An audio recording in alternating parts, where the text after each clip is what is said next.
Another fun and easy Dollar Tree DIY that you can do. So they have the seasonal like metal baskets. I think they're cute. So you can do this for different seasons and stuff like that. This one is for spring. So I'm just going to take and cut the handles off.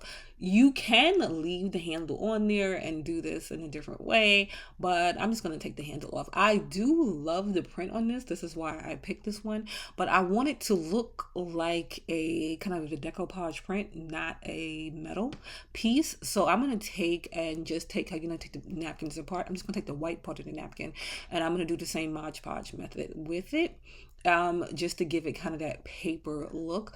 But like I said, they'll have these different ones for different seasons. So this would be fun. Like, say you want to do something for Christmas, so you could put like maybe gift baskets or some, I mean, gift boxes or something like that in there. You could just do this whichever season you want. But I'm going to put that napkin on there. I'm going to let that dry while it is drying.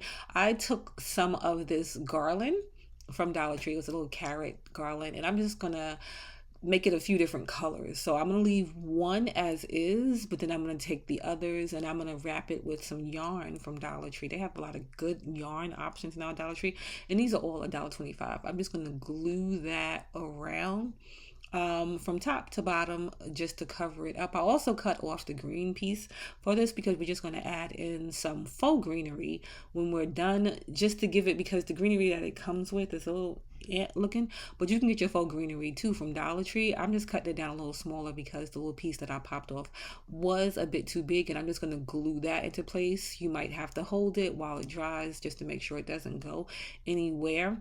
Once that was done, I just made a little tag. You can sometimes find these at different craft stores. I have never found them at Dollar Tree. So, but if you wanted to make one, you could just make it out of their like burlap ribbon.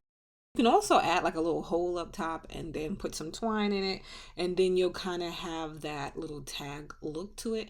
But I just glued mine straight onto the piece. I'm going to take some Spanish sea moss from Dollar Tree and I'm going to fill in after I put the little foam in there, the little basket, and then I'm going to take some wood skewers also from Dollar Tree and I'm going to poke those in there so that you can put those into the foam. You can also fill these with a lot of the other little fun seasonal things and make this really fun and festive.